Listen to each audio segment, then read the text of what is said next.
What's up, everyone? My name is Isaiah Newsom, and this is the ZayNews Podcast, where we talk about all things basketball, whether it's the NBA, college hoops, youth basketball, you name it. If it's about hoops, and we talk about it here. Remember, if you like the content, make sure to like, subscribe, tell a friend and tell a friend. Leave a comment. Let me know if my takes are trash, or let me know if you're feeling them. I always like the engagement. I want to build a community here where we're talking about sports and we're just feeding off each other's ideas, okay? So don't be afraid to leave a comment, engage, send these clips out, share them, bookmark them, do all the stuff to just help this community grow and help us continue to talk about the game we love, which is basketball. Now, today, without further ado, I wanted to get right into it, and I wanted to have a fun segment. It's been a couple weeks since I shot my last one, and I wanted to have a fun segment, and that is a way too early prediction on what I think is going to happen next year and into the playoffs, right? Which teams are going to be successful, which teams are going to fall back, which teams are going to take that leap forward, et cetera, et cetera. So what we're going to do today is we're just going to go through a lot of the teams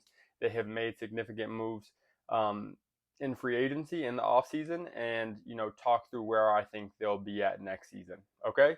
So without further ado, I want to give respect where respect is due and acknowledge the 2025 NBA championships, and that is the Oklahoma City Thunder. Now, the Oklahoma City Thunder, as to be expected, right? The Oklahoma City Thunder didn't make too many moves this offseason, right? They just got off a championship last month, and I think the thought process is they're still a young team. They're still developing in a lot of ways.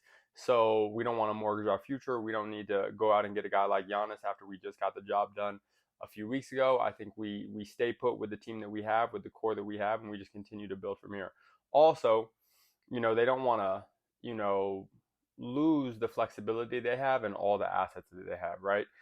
Because soon they're going to have to start paying some of these guys like Jalen Williams, like Chet Holmgren, who are going to demand a lot of money. And when you have to do that, it's nice to have assets at your disposal, right? So, for example, if they were to trade for a guy like Giannis, that would have required, at least one of their young talents.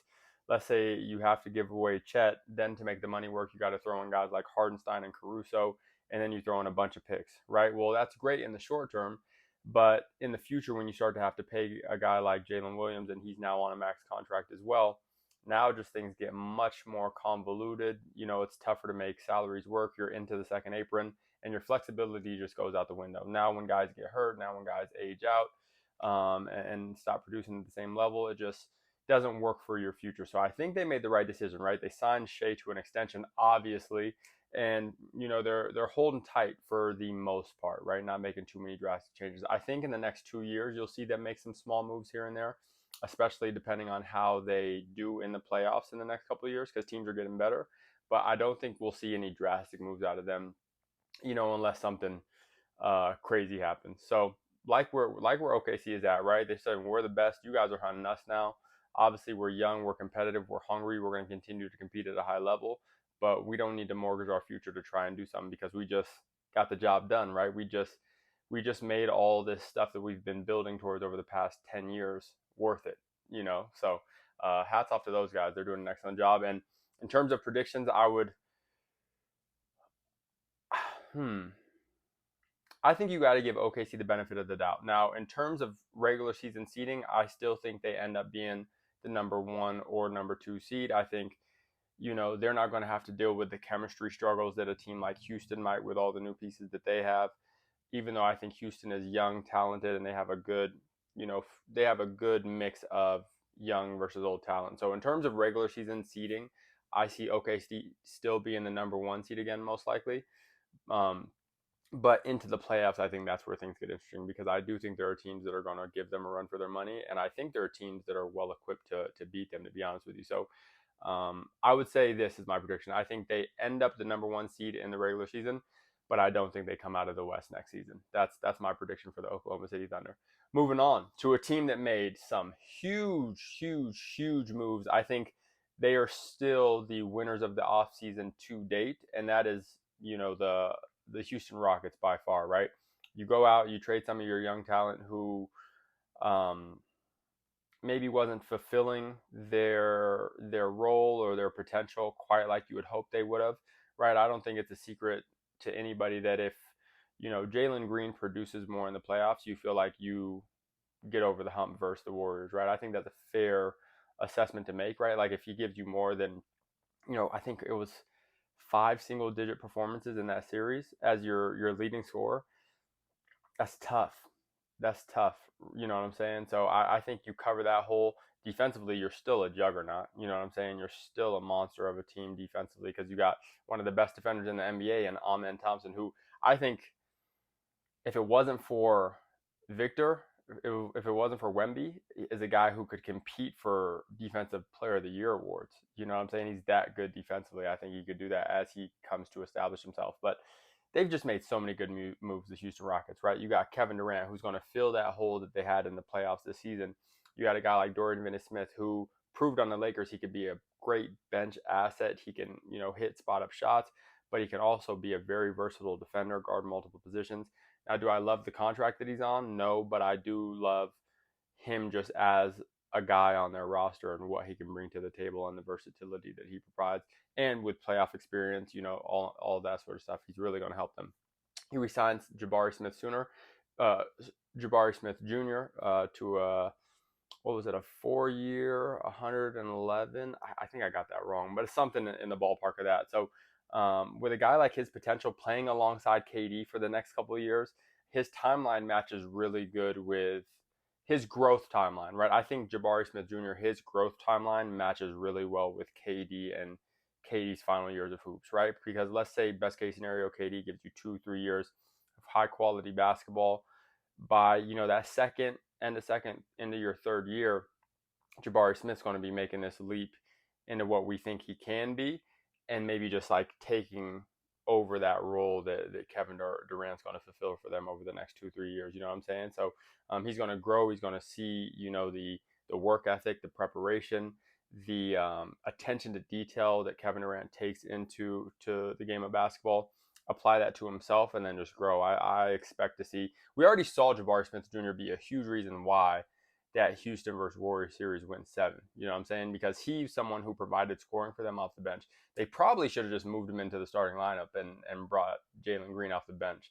To be honest with you, I mean, I know they're not the same position, but make it work. You know what I'm saying? Because he was that good in the playoffs, and he was able to score in spots that they needed him to score. And so I expect him to be like an all-star caliber player by the time Kevin Durant's kind of phasing out of the league and into, a new phase of things. So awesome. And then you re-sign Steven Adams, you go get Clint Capella, you re-sign or you restructure Fred VanVleet's deal to keep him there long term. I love all the moves they made. I love all the moves the Houston Rockets made. Like I said, I think they won free agency so far. If there's a team that gets an A+, it's absolutely them. I'm interested to see what they do with the young, his name escapes me right now, the young point guard over there who came out of Kentucky, because to me, he can be a better version of Fred VanVleet. Like, I think he's more talented than Fred VanVleet is, but Fred VanVleet is just such a winner. He's such a leader. He does things the right way. He plays the right way. He executes so well. He's figured out how to defend and not be a liability on the defensive end of the floor, which I think that kid is still learning. But once he does figure that out, I think the sky is the limit for him, and he's going to be a very good point guard to have into the future for all the young talent that they have over there on the Houston Rockets. So again, A+ by the Houston Rockets, A+. And then you move on to a team that's just a tier below that in the West, right? A tier below that, and that's why the West is just like, my goodness, so loaded, right? And it seems like every year the West just gets better, and that is the Denver Nuggets, right? Like, talk about a team that we've been questioning all the moves the Denver Nuggets have made since winning the championship, right? After winning the championship, you don't re-sign Bruce Brown. You lose Kentavious Caldwell-Pope, a guy who was a key contributor after the following year. And it seems like your team is just gradually getting worse.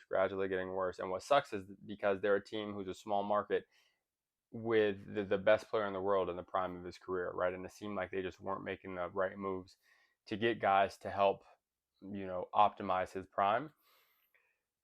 But man, did they flip the script. Man, did the front office in Denver flip the script this summer and go out and trade Michael Porter Jr. for Cam Johnson, which is just an excellent trade, right? You get him for cheaper. You get him on a timeline that's still similar to Joker's, right? Like, he's not some aging player. He's only 29 years old. And right now, at this present moment, he's just a better player than what Michael Porter Jr. is. Now, I think they're very similar. I think their production is similar. I think his production will remain similar to what Michael Porter Jr.'s is, but the details of that production will look different, right? Because I think Cam Johnson is just a higher IQ basketball player at this point in his career. And again, Michael Porter Jr. is still young and he still has time to make adjustments and make improvements. So we want to give him that grace. But at this moment, I think Cam Johnson is just more comfortable in his skin, right? He knows who he is as a basketball player. And that matters, right? That matters, especially when you're trying to win at a high level. So he's going to do all the little things that you want him to do. He's going to be in the right spot every time. He's going to, make the right play. If he's getting ran off the three-point line, he can make plays better off the bounce. He could finish at the rim. He could get to the mid-range a little bit and do a little bit more stuff. He can defend better, even though he's not a great defender. He's still a willing defender who's going to compete.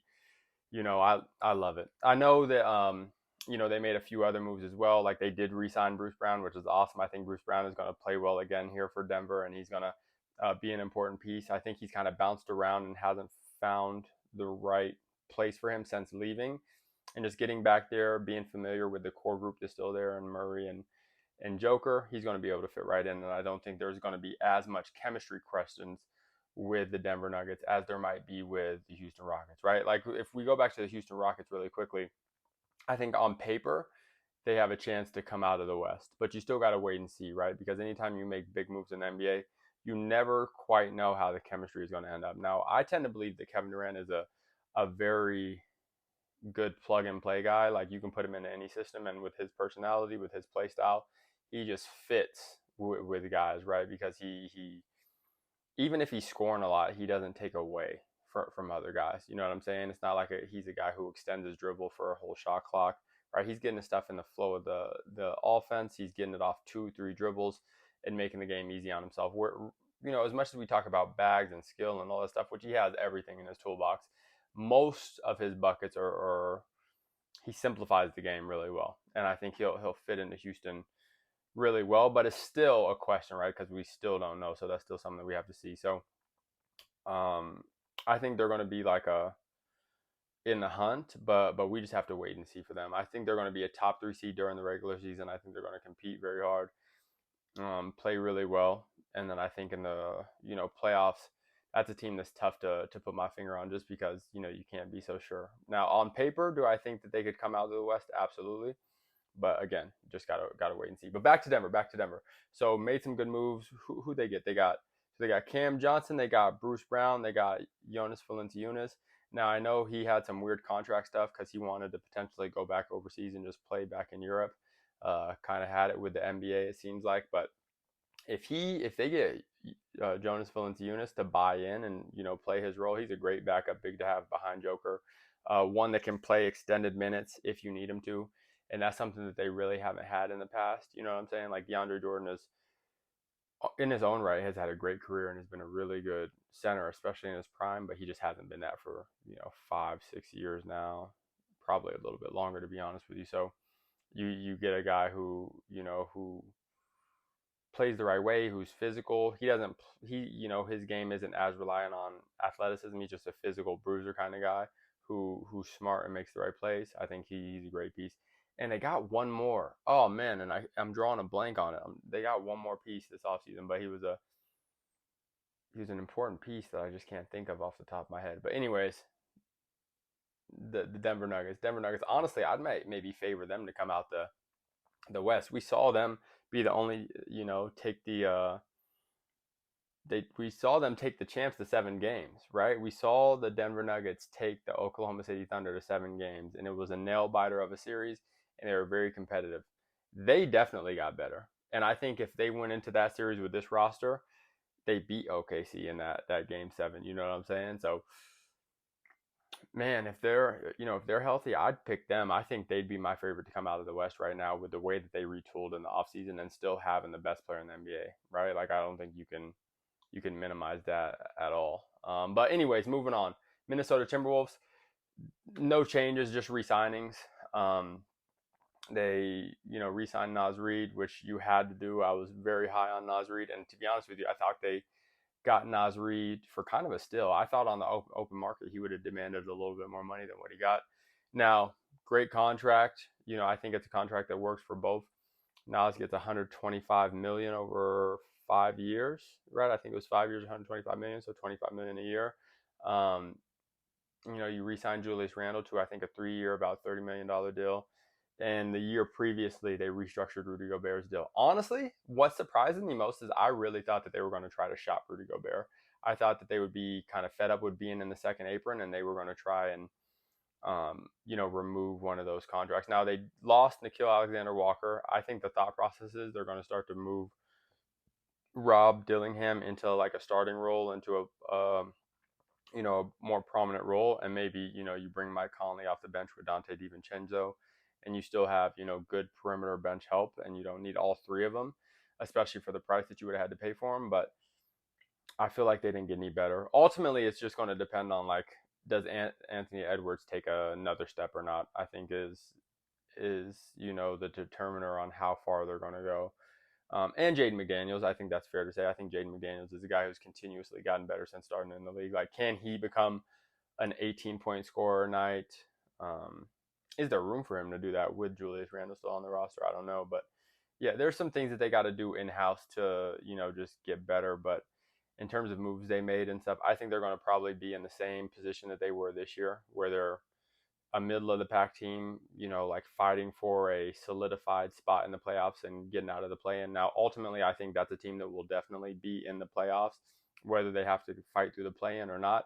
But, I think that's just where they'll be at, and I don't think they'll come out of the West. And I would honestly bet against them making it to the conference finals again if you put a gun to my head and asked me, what I thought that they were going to do.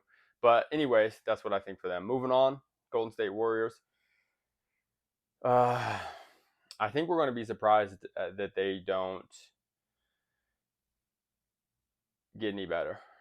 Well, at least Golden State fans are. I think, the thought process right now in Golden State is probably that, we get a full season of Jimmy and Steph. Jimmy's still 36. Just Steph is still 37. Draymond's still 35, about to be 36. Still amazing players, right? Like, I don't want to sound like I'm trying to diminish these guys because they're still so good at basketball, but I just don't think they have enough, and I don't think they are going to be able to make enough moves to really, move the needle. Even if you get a guy like Al Horford, who I think would be vital for them, like he'd be a big piece for them. It's a 39-year-old center that you're relying on now. They definitely need some size, but I don't know. And what I will say is I think their system will always get them somewhere as well. And I think that's something that helps them, just having a system built around Steph that is tough to guard, right? Anytime you got a guy who just sprints off 1,000 screens a game and who could shoot as well as Steph does, it's a challenge, man. It's a challenge. So I think they're another team that'll be like in the play-in-ish range, right? Like fighting for a solidified spot or in the playoff range. Like, I don't think they're going to win 35 games like they're going to be in the play-in that way. I think it's going to be like 47 wins, but the West is so competitive that 47 wins is going to be like right in the play-in range. You know what I'm saying? It's going to be, one game separating 7, 8, and 6 and 5. You know what I'm saying? Like, I think they're going to be in that same range again, if I'm being honest with you. But you never know. I mean, Jimmy Butler's a hell of a player. Steph Curry's all-timer. Draymond's still defending at a high level and can really anchor a defense. So we shall see. But that's my thought process with Golden State. Who else did I want to talk about over in the West? I did want to mention the Spurs, even though the Spurs aren't a team that have been, in the hunt for quite a while. I think the Spurs are a team that'll take a step, crossing our fingers that Victor Wembanyama can stay healthy. He's been a healthy guy. I mean, blood clots is something you can't really predict. But I think with the young talent that they have, I'll be interested to see if they move off any of their talent. But you got Vasil, you got Harper, you got, De'Aaron Fox now. So your guards positions are loaded. And then you talk about having a veteran in like Harrison Barnes, I think is amazing. I think they'll be a more solidified playoff team. Now, I still think they'll be in the same range as what I said the Warriors will be in, what I said the Timberwolves will be in. They'll be in kind of that range. But I don't think they're going to be like a 40-win team and fighting for the 10th spot. Like, I don't think that's them anymore. I think this year, with how good Victor Wembanyama is on the defensive end of the floor, and now you have continuity between some of these guys because you've played with them a little bit more, right? You've gotten a feel for things. Now it's going to start to get, more and more competitive. Now they're building something, know what I'm saying? Now they're moving in the right direction, and I like where they're headed. So I think the Spurs will be a team that takes the league forward. Again, like I don't think they're going to be I don't think they're going to take the lead that we saw Detroit make last year, right? Where Detroit went from 14 win team to a 46 win team and solidified playoff spot, fighting tooth and nail with the Knicks in the first round, or was it the second round? That sort of thing. It was first round, excuse me. But I think I think they'll take a pretty profound lead, right? Like add 10 games on to whatever they did last year, or whatever pace that they were on before Wemby got hurt and before De'Aaron Fox sat for the rest of the season, that sort of thing.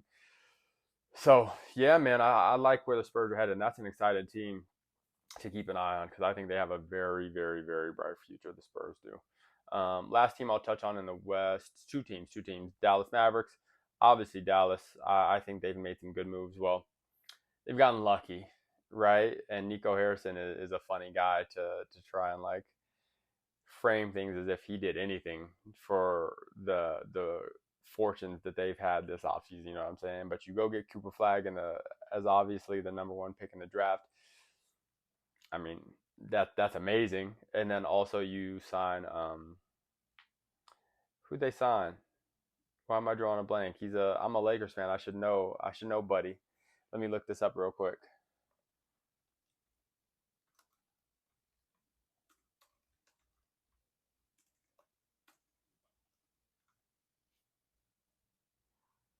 D'Lo. Oh man, I don't know how I slipped his name, but yes, the Dallas Mavericks did go get a point guard, which they needed because Kyrie Irving's not going to be able to play for the foreseeable future. They also re-signed Dante Exum, so they made some moves. I think that'll work in a positive direction. And then you're talking about just the size and athleticism that they have. That's a team that I think will have a solidified playoff spot as well. I think let's think about this. I think Houston, OKC, Denver, Dallas are four teams that will have for sure playoff spots. I think Dallas's size, their athleticism, their defense is going to be very, very good. I think you sign a guy like D'Angelo Russell who can definitely hold a team down while you're waiting on, Steph Curry to come back, while you're waiting on Kyrie Irving to come back. Hopefully he's able to come back next season. ACLs, depending on how you approach them. Most people come back too soon, I'd say. You know what I'm saying? If he really wanted to take his time and, just come back when he felt right, I wouldn't be mad at him if he took all of next year off. I would imagine, though, that he probably comes back late next season, somewhere in like the February time frame, just depending on how his body's feeling. But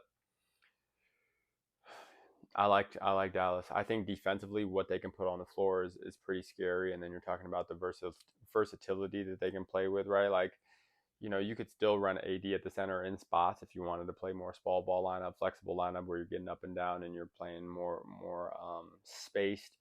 But then you got Lively and Gafford who are just really good at the rim. Again, D'Lo can also, I think you're going to see, at least at the start of the season, you're going to see the best of D'Lo because there's going to be people there to cover up his mistakes. You know what I'm saying? Like D'Lo, having Anthony Davis and Lively or Gafford behind him, and Cooper Flag for that matter, is going to look a lot different than he did on the Lakers, where it was only AD to cover up his mistakes. You know what I'm saying? Now he has a team of guys, Klay Thompson as well, who's still a decent defender. So I think they'll be good, and I think I would predict them to be a solidified playoff team with a spot. Right, they're not fighting for a playing game. That's what I would predict for those guys. And then Lakers. So, I mean, I'm a Lakers fan. You guys know this. Wait, let's backtrack for a little bit. I want to talk about the Spurs and end with the Lakers. So let's talk about the Spurs and with the Lakers. So, Spurs, Sacramento. I'm all over the place today. The Sacramento Kings. So Sacramento actually made a good move. Now, it's Sacramento, but I think they'll be better than they were last year with the acquisition of Dennis Schroeder. I think Dennis Schroeder is an underrated player at this point. I think we laugh at him because he's kind of fumbled the bag on a few occasions where he could have gotten good deals, and he chose not to sign him. And, Dennis Schroeder has priced himself out of the market once or twice. It is what it is, but he got a good deal with with the Sacramento Kings. I think he'll be a guy who can put things into place for Levine um, and and Sabonis and I'm forgetting all types of names.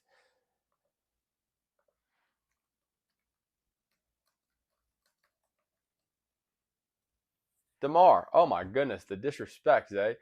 DeMar DeRozan, right? Like Dennis Schroeder will be able to put guys in place, right? And he'll be able to, allow guys to play their best, which is, more natural scorers, especially Levine and DeRozan, and then you got Sabonis, who's a playmaker. So I think they'll be better. I still think they're a play-in team, though. It's just what Sacramento is at this point to me. But anyways, that's my thing for them. And then the Lakers. I talked about this last week. So the Los Angeles Lakers. People have talked a lot about the off-season moves that Rob Pelinka has made. Now, one, I really like the DeAndre Ayton signing. Do I think that DeAndre Ayton is the best center in the world? Do I think he's going to somehow make the Lakers title favorites in the West? No. But like I said last week, DeAndre Ayton or whatever center the Lakers signed was never going to do that, right? Unless they were able to get like Bam Adebayo or really Bam, right? That's the only center that you would have by a thread of a nail been able to like magically somehow try to get right. Maybe the Heat were ready for a rebuild, right? Just with the losing that's happened over the past couple seasons, maybe. Other than that, there was no other center that the Lakers could have gotten that would have made them automatically a title favorite. That's just the reality of it. The difference in the Lakers being a great team next season and not is ultimately, I think, going to fall largely on Luka Doncic's shoulders. Last year, Luka Doncic just wasn't an MVP caliber player like he had been previous 5 years. You know what I'm saying? And a lot of that had to do with outlying circumstances. Getting hurt, coming back, trying to recover, getting traded to a team that you would never play on a whim, surprising, shocking, emotional move where you thought you were going to spend the rest of your career in a place and all of a sudden you get blindsided by a trade. All that stuff plays a role on your production. Now, he still averaged 28, 8 and 8, I think. But with that being said, it just wasn't the same 28, 8 and 8. It wasn't as impactful on offense. It was more of a volume 28, 8 and 8. It wasn't as efficient. It didn't come with as much playmaking. It felt like at times he was out of shape. Not at times, most of the time. It felt like he was a little out of shape. Later in games, he would gas out a little bit. Defensively, obviously, that's been a problem in forever. But really noticeable from last season, the season that they made it to the finals, into this last season. I think we're just going to get a better Luka, right? We're going to get a Luka who's more confident. We're going to get a Luka who's more comfortable.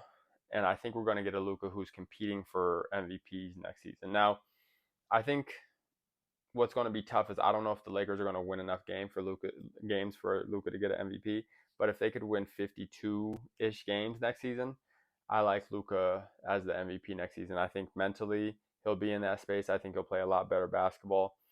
And again, I think ultimately the Lakers' success is going to be dependent on whether Luka can get back to championship level form or not, right? Because if he can't, then it doesn't matter how well anybody else is playing. They're just not going to be good enough, especially when it comes to playoff time. So I think a lot falls on Luka.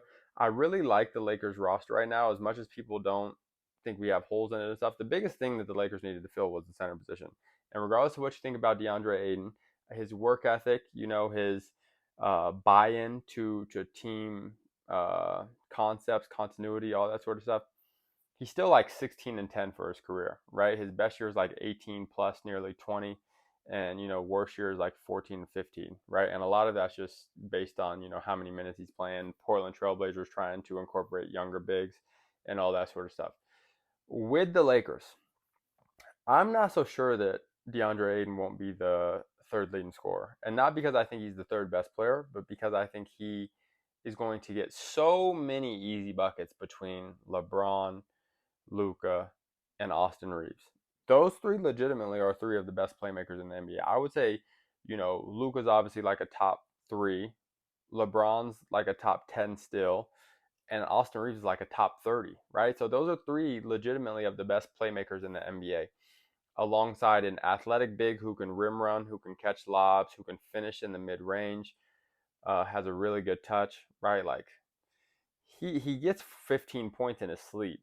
I think playing with those guys could warrant 5 extra points. Now, some of it depends on JJ Redick's coaching, his commitment, right? Like, is he a guy that just needs to be on the floor because he's so impactful? Does he, work harder? Does he take initiative? Does he really try to play at a, does he really try to have his best season ever, right? I wouldn't be surprised if he does, because this is a year that's going to determine what kind of contracts he's getting for the next 5-6 years. You know what I'm saying? Like, if the narrative after the season is that he's still not a hard worker, and he's still a guy who's lazy, and he's still a guy who you can't count on, then the chance of him getting another big contract go down to, very low. Teams, with the way the contract setting is set up, aren't going to be willing to pay him $30 million for a maybe competitor. You know what I'm saying? They want a guy who can compete night in and night out. So with that being said, I think you'll get the best out of Aiden, and I wouldn't be surprised if he averages 18 to 20. Austin Reeves averages 18 to 20, and LeBron probably averages like 19 to 22, right? So that third leading scorer thing is just going to be very fluid between those three. Because my thought process with LeBron, like, LeBron still may just be so good that he's going to be the second leading scorer regardless.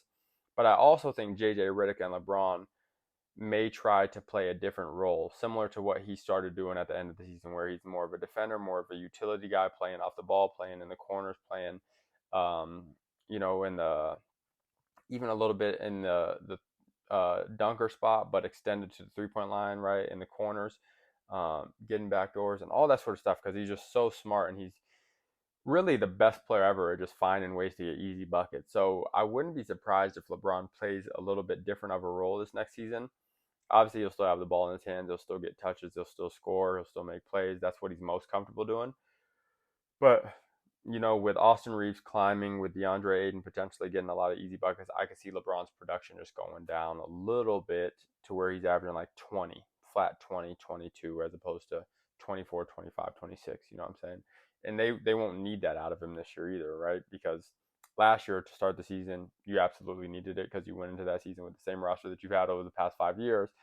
Whereas this season, it's completely different. You know what I'm saying? So I think the Lakers' fate and how deep they can make it into the playoffs will ultimately fall on Luka's shoulders. I think some of it will fall on Ayton, fall on Austin Reeves. And the reason I don't bring up LeBron is because I think we have 22 years of data on what LeBron's going to give us at this point, right? Like, he's going to pretty much walk into 27-7.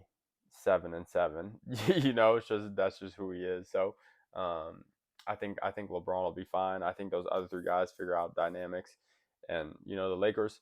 If Luka can be an MVP caliber player, then I think they could give Denver. I think they could give OKC. I think they could give Houston a run for the money, because MVP Luka is the best player out of all three of those. To me personally, Joker. Let's not get crazy, Zay. Okay, my bad. Maybe not better than Joker, but he's definitely the best perimeter player out of those three teams. And honestly, Luka's 26, Joker's 31. I could see a world where Luka becomes better than Joker. You know what I'm saying? I think 2 years ago, we're a year removed from Luka averaging 34, 9, and 9. You know what I'm saying? That's ridiculous. Do you see how crazy we went over Joker averaging triple-double last season? 34, 9, and 9. You know what I'm saying? Get real. That's insane. So if he can return to MVP caliber, not saying he has to average 34, 9, and 9, but he can give us, 28, 7, and 10 assists. Whew. You know what I'm saying? And I know his stats didn't look that much different, but it's the way you get those stats, right? Being more efficient with your shots, being more imposing, playing better defense, doing the little things, right? If he can start to do that stuff while still maintaining that level of production, night, because the Lakers are going to be tough to deal with if that's the case. Okay, just a few more teams I'll go through quickly. The Knicks, I think the Knicks made some great additions, adding Jordan Clarkson, adding Yabusele from the Philadelphia 76ers. I think they shored up some depth for them. They still had, Mitchell Robinson. They still have the guard who was playing really well over there. So now you have more depth. Now you can, and you have a coach in Mike Brown, who I think will just naturally play a deeper lineup. He'll he'll do some different things to get more continuity into the offense, better than what they had last year, where it was more so Jalen Brunson pounding the rock. Um, I wouldn't call them my favorites to come out the East, but I definitely think they'll be right back in the hunt. Eastern Conference Finals, that range of competitiveness. You know what I'm saying? I think they'll be right there. And I think, when you're that good of a team, anything can happen and you definitely could make the final. So that's where I see them at. I think my favorite to come out of the East right now would be the Cleveland Cavaliers. I think Cleveland got a bad draw in the playoffs. Guys got injured at the wrong time going into the playoffs, and then they just couldn't get healthy. If they can go into next season, it's playoffs healthy, I'd pick them to come out of the East right now. I think the addition of Lonzo Ball is highly underrated because Lonzo Ball's stock has dipped since, being hurt for quite a while. And I think we don't realize how much of a winner he is, right? And I don't mean, how many championships guys have when I say that, but I think the type of basketball that he plays. Lonzo Ball will do literally whatever a team needs, whether it's, defending the best perimeter player, whether it's rebounding, whether it's assisting, whether it's shooting open shots, right? He will do everything to win a basketball game. His intangibles are some of the best intangibles. And I think that's what people saw when he got drafted over guys like Tatum, right? And I think if not for some of these injuries that he's developed and stuff, I think he's a guy who would have been like a first team all defender for multiple years. I think he's a guy who may have one or two all-star breaks or all-star bids throughout his career, because I think he just impacts winning at a high level at his best. You know what I'm saying? I think he just impacts winning at a really high level. So if you can get that out of him off the bench and be, a backup guard where you can sub him in spots so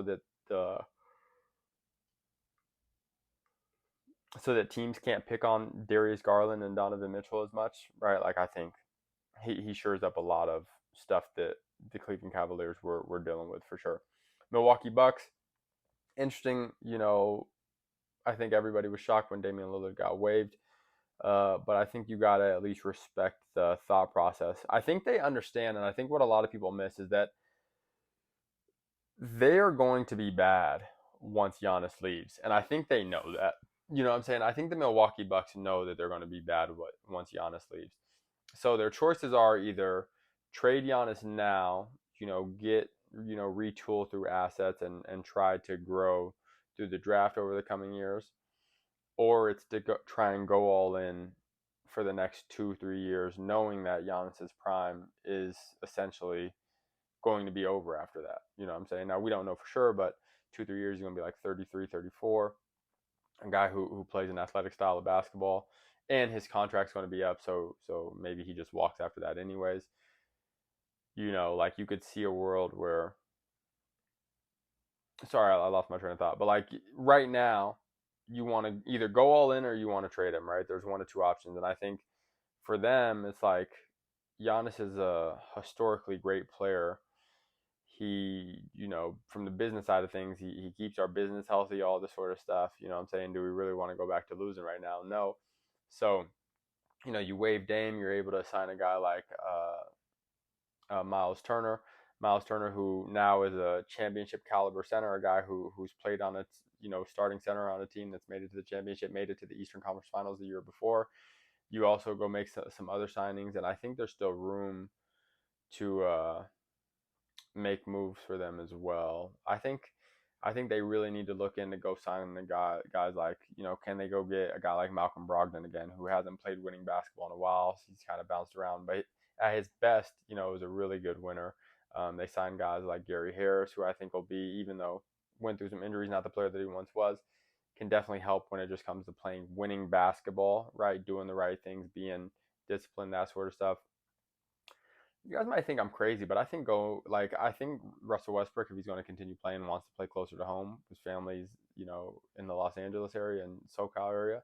I get it, but I also think a guy like Russ has a similar mindset to Giannis. They approach the game in a similar way with a similar intensity, and he's a guy, for some of their younger players, like the Kevin Porter Juniors and stuff, would be a good just leadership component to have, and a guy who's going to play like 75 games. he's very durable and good player. So I would really, really, really, if you could get him for, $6 million a year, or, uh, like a vet minimum or something like that. He's a guy who could really help your team. We saw how positive he was for Denver. No matter how you want to slice it in the playoffs, mistakes he may have made, he was a net positive over the year for Denver. Absolutely, right? He did a lot of good stuff for them, and I think he could do something similar for Milwaukee. So, if he's willing to, I would definitely explore signing somebody like him. Just have a bench point guard, or even if they need him to start some games, right? Guys like that who are just gonna help with leadership, help with culture, that sort of stuff. Because like the team that they came, I couldn't have been lower on Milwaukee. And Giannis is like my favorite player in the NBA right now. I could not have been lower on the Milwaukee Bucks heading into the playoffs. I just felt like the brand of basketball that they played was not good. I felt like the continuity was not good. I knew that they were going to lose to the Pacers, even though Giannis was healthy and stuff. I just knew that they were, just because Dame was hurt, but also just like the brand of basketball that they played and the continuity that they had as a team was just not great, right? And some of that goes down to coaching. I don't know, but yeah, I think the moves they made is good. I think they're trying to at least optimize Giannis. I think in a wide open East, you got to do your best to try and put a team together that you think could legitimately compete. And I think anytime you have one of the two best players in the world, you do got a chance to compete. So I like what they did. I like what Milwaukee did, and we'll see. I think the winners out East were probably the Atlanta Hawks. They made some really good moves when and got Kristaps, went and signed Nickeil Alexander-Walker. I think with a guy like Trae Young, who's an underrated floor raiser, who's really good at helping, bring out the best in his teammates, I think these moves really move them along nicely, and I think they'll be competitive in the East, right? Like I think them versus the Knicks is a very interesting series. I think them versus Cleveland is a very interesting series. They got young talent mixed with some veterans. I think if Kristaps can be healthy, like they could go a long way next season, uh, and I could see them maybe not coming out of the East, but being in the conference finals again. I think I'm not predicting that they will be, but I could see that happening. Most likely, I'd probably bet they're like a second round exit. But who else? Who else? The Boston Celtics, traded Drew, traded Kristaps, re-signed Anthony Simons, not re-signed, but traded for Anthony Simons. Um, I think people underestimate when we're talking about the Boston Celtics and the Indiana Pacers. I think people underestimate how far a system can get you. So unless they are intentionally trying to lose, which players don't typically do, it's very hard as a player just to tell yourself not to compete. So with that being said, I think the Boston Celtics and the Indiana Pacers will still be in the playoffs next year. And even more than that, I think they're going to be tough outs in the playoffs. Now, ultimately, you don't have your best player on each of the teams. You're not going to win the championship next year. But I think with the brand of basketball they play, which both teams have a unique style of basketball that they play that is tough to match up with, plus still having good players on their roster like Jaylen Browns, like Derek White's, like Pascal Siakam's. You know what I'm saying? I think there's still enough there to be a playoff team, especially in the East. So I think Boston and the Pacers will both still make the playoffs. I just don't think they're going to make deep runs in the playoffs. But I think people really underestimate how strong or how far a system can take you if you have, players who know the system and execute the system well, which, Boston does, right? Boston still has 4 or 5 shooters on the court at all times. You know what I'm saying? So they're still going to be tough to beat. I think the Pacers, they're still going to play at a high pace. They got McConnell there who can help lead the charge on the offensive end of the floor. He's been there for so long. He knows how Carlisle wants to play, and he can definitely emulate that. And even though they lost Miles Turner as well, which is a big loss, I still think they'll be able to fill that gap, and the continuity will take them into the playoffs next year. But anyways, guys, that's everybody that I wanted to touch on today.